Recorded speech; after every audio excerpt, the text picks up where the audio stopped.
वीरवार को cabinet meeting, Himachal में बढ़ेगी रजिस्ट्रियों पर स्टाम्प ड्यूटी। कर्मचारियों का 11% डीए बकाया। वरिष्ठता लाभ को लेकर कर्मचारियों की बड़ी मांग।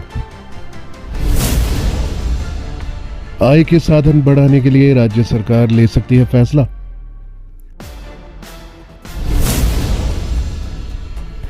सुखविंदर सिंह सुक्खू सरकार की अध्यक्षता में प्रदेश मंत्रिमंडल की बैठक वीरवार को राज्य सचिवालय में बुलाई गई है। इस बैठक में कई अहम फैसले होंगे। प्रदेश में आय के साधन बढ़ाने के लिए राज्य सरकार स्टाम्प ड्यूटी को दोगुना कर सकती है। हालांकि इसका बोझ हिमाचल प्रदेश की आम जनता पर नहीं पड़ेगा। सूचना के अनुसार राज्य सरकार ने कैबिनेट में स्टाम्प ड्यूटी का एजेंडा मांगा है। राजस्व विभाग को जारी आदेशों में कहा गया है कि मंत्रिमंडल की बैठक में नियम 118 के तहत होने वाली जमीनी सौदे के लिए स्टाम्प ड्यूटी 6% से बढ़ाकर 12% का प्रस्ताव लाया जाए। सूचना के अनुसार मंत्रिमंडल की बैठक में इसे 12 से 14% तक बढ़ाया जा सकता है। मंत्रिमंडल की बैठक में स्पेशल टास्क फोर्स पर भी चर्चा संभावित है। हिमाचल प्रदेश को प्राकृतिक आपदाओं से बचाने तथा आपात स्थिति से निपटने के लिए गृह विभाग ने वित्त से स्पेशल टास्क फोर्स के गठन की मंजूरी मांगी थी। गृह विभाग ने अपने प्रस्ताव में कहा था कि स्पेशल टास्क फोर्स में 500 से 600 जवान तैनात किए जाएंगे। हालांकि इसके लिए अलग से भर्ती करवाने की बजाय पुलिस विभाग से ही टास्क फोर्स में जवानों की तैनाती का प्रस्ताव था। वित्त विभाग से मिली मंजूरी के बाद इस प्रस्ताव को कैबिनेट में लाया जा सकता है।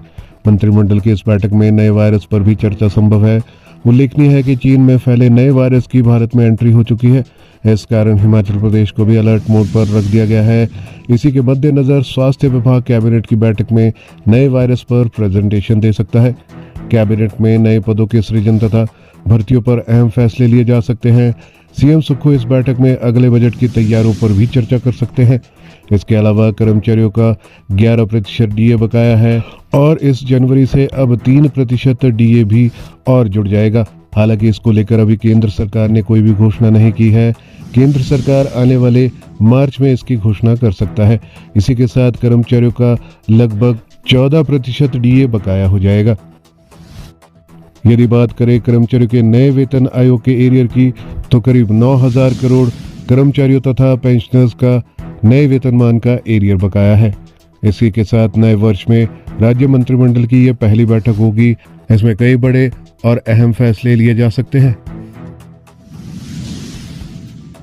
इसी के साथ कर्मचारियों की मांग, वरिष्ठता के लिए अनुबंध कार्यकाल को न गिनने पर करे पुनर्विचार।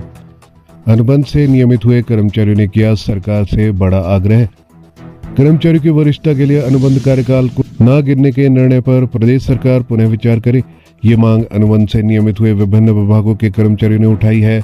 विभिन्न विभागों के अनुबंध से नियमित हुए कर्मचारी राजस्व विभाग के सुरेश कुमार, संजीव सिंह, विजय कुमार व अन्य कर्मचारियों ने कहा है कि प्रदेश सरकार ने शीतकालीन सत्र के दौरान जो अधिनियम पारित किया गया है, जिसमें कि कर्मचारियों की वरिष्ठता के लिए अनुबंध कार्यकाल को न गिनने बारे जो प्रावधान किया गया है, उसके बारे सरकार को फिर से विचार करना चाहिए।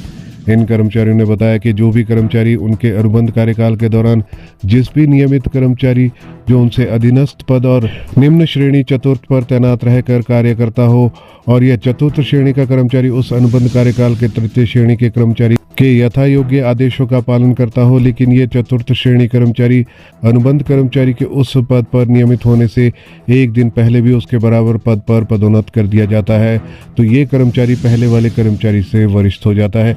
उन्होंने कहा कि ये बहुत बड़ी अनियमितता है, इसे सरकार ठीक कर सकती है। बिल आने के बाद ये अनियमितताएं और बढ़ जाएंगी। उन्होंने कहा कि इस अधिनियम के लागू होने तथा वरिष्ठता न मिल पाने की वजह से चयनित प्रक्रिया से चयनित होकर आए युवा एक और तो इन कर्मचारियों का मनोबल गिरेगा।